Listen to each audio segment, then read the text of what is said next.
एक टीचर ने अपने बच्चों से कहा कि कल आप सभी को एक प्लास्टिक बैग में टमाटर लेकर आना है, लेकिन ध्यान रहे आपको उतने ही टमाटर लाने हैं जितने लोगों से आप नफरत करते हैं। यदि कोई बच्चा 3 लोगों से नफरत करता है तो उसे 3 टमाटर लाने होंगे। अगले दिन बच्चे टमाटर लेकर स्कूल पहुँचे और टीचर को दिखाने लगे। किसी के पास 2 टमाटर थे तो कुछ के पास 6-7 टमाटर भी थे। टीचर ने कहा, अब आप सभी अगले 1 सप्ताह तक जहाँ भी जाएंगे तो अपने साथ इस टमाटर को भी ले जाएंगे जो आपके पास है। बच्चों ने कहा, ठीक है सर। 6 दिन बाद टीचर ने फिर बच्चों से पूछा, क्या आप लोगों को अपने साथ हर जगह टमाटर ले जाने में मजा आ रहा है? बच्चों ने उत्तर दिया, सर टमाटर से गंध आ रही है, इसे हमेशा अपने साथ ले जाना बड़ा मुश्किल हो रहा है। इस पर टीचर मुस्कुराए और बोले, यदि आप 1 सप्ताह तक खराब टमाटर की गंध को सहन नहीं कर सकते तो जरा सोचो नफरत की कड़वाहट का आपके दिल पर क्या प्रभाव पड़ता होगा जिसे आप हर रोज अपने साथ ले जाते हो। यदि आप किसी को पसंद नहीं करते हो तो आप उस नफरत को अपने साथ क्यों रखते हो जिससे आपका दिल दुखी हो।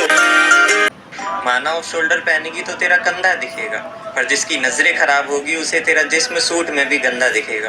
तुम लड़की हो, तुम ब्रेकअप करोगी तो गलत बन जाओगी। लोग क्या कहेंगे अगर ऐसे कपड़े पहनकर बाहर जाओगी? तुम्हें पता है इस दुनिया में सबसे सुंदर चीज एक नारी होती है, और फिर वो हर गाली में शामिल क्यों होती है? और वैसे भी लड़कियां छोटे कपड़े पहनती है ताकि लड़कों की उन पर नजर जाए। मतलब अब तुम्हारी सोच की वजह से वो अपनी इच्छाएं भी भूल जाए। कोई बात नहीं, चलता है। छोटी सी बात घर वालों को पता चल जाए तो 1000 एक्सप्लेनेशन देने पड़ते हैं। माना घर से निकलेगी तो लोग तुझ पे इल्जाम लगाएंगे, पर जिस दिन कुछ बन गई तो ये 4 लोग कुछ नहीं बोल पाएंगे।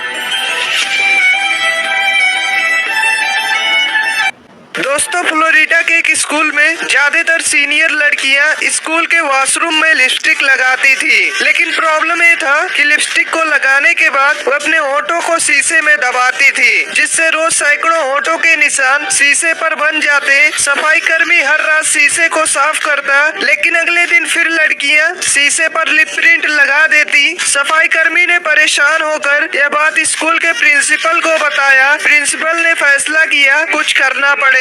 अगले दिन प्रिंसिपल ने सभी सीनियर लड़कियों को वॉशरूम में बुलाया और कहा, देखो सफाई कर्मी इन दागों को कैसे साफ करता है। सफाई कर्मी ने पोछा लिया और टॉयलेट में डुबकी लगाई और उससे शीशे को रगड़ा। यह देखकर सभी लड़कियां हैरान हो गई और उसके बाद लड़कियों ने कभी शीशे पर अपने होठों के निशान नहीं छोड़ी।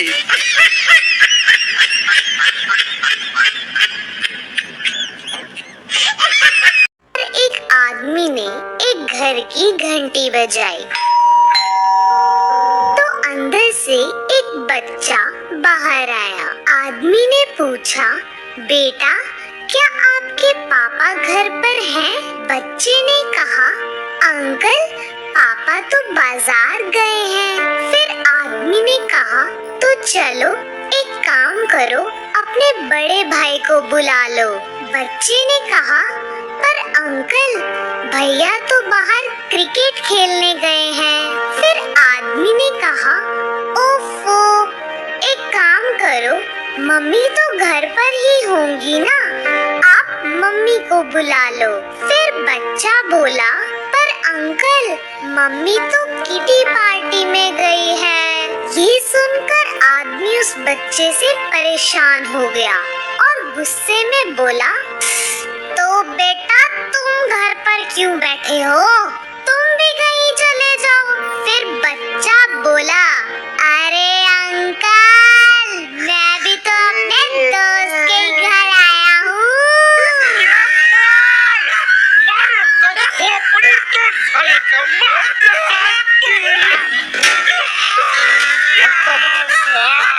एक बार 2 चोर शहर से चोरी करके जंगल में भाग आते हैं। उनके पीछे पुलिस पड़ी होती है तो वो 2 दिन तक जंगल में ही छुपे रहते हैं। फिर उनमें से एक बोलता है कि यार मुझे तो बहुत भूख लग रही है। तो दूसरा कहता है कि एक काम करते हैं, हम में से एक यहाँ पैसों की देखभाल करेगा और दूसरा शहर जाकर खाना लेकर आएगा। तो उनमें से एक चोर अपना चेहरा ढककर शहर जाता है और खाने का इंतजाम करने लगता है। तो दूसरा दोस्त जंगल में बैठा सोचता है कि इसके आते ही मैं इसे मारकर सारा खाना और पैसा ले लूंगा और यहाँ शहर में पहला दोस्त सोचता है कि मैं इस खाने में जहर मिलाकर सारा पैसा ले लूंगा। वो खाने में जहर मिलाकर जंगल में आता है, लेकिन वहाँ कोई नहीं होता। वो खाना रखकर पैसा उठाकर भागने लगता है और इतने में ही उसका दूसरा दोस्त उसे पीछे से मार देता है और उसे मारकर जैसे ही वो खाना खाने लगता है वो खुद भी मर जाता है। तो दोस्तों, आपने क्या सीखा कमेंट में जरूर बताना। 12 साल बाद वो जेल से छूटा। जेल से निकलते ही उसे बाहर की ताजी हवा अच्छी लगने लगी और वह खुली हवा में सांस लेने लगा। तो उसने सोचा कि मैं घर पैदल चलकर ही जाता हूँ। तो वह पूरा रास्ता अपने घर की ओर चलकर ही गया। घर पहुंचते ही उसकी बीवी चिल्लाई, कहाँ घूम रहे थे इतनी देर? आपकी रिहाई तो 2 घंटे पहले ही हो गई थी ना। वो आदमी वापस जेल ही चला गया। लोहा और सोना आपस में बात कर रहे थे, तो लोहे ने सोने से सवाल किया कि यार तू सोना है, मैं लोहा हूं। आपस में बातचीत शुरू हो गई तो सोना लोहे को कहने लगा कि यार लोहार तुझे बनाने के पहले ठोकता पीटता है, सोनार मुझे बनाने के पहले ठोकता। आप पढ़े लिखे लोग हैं, आग में तपा के ठोका जाता है, लेकिन जब तुझे लोहार ठोकता पीटता तो तू बहुत आवाज करता है, मैं तो चुप रहता हूं, ऐसा क्यों?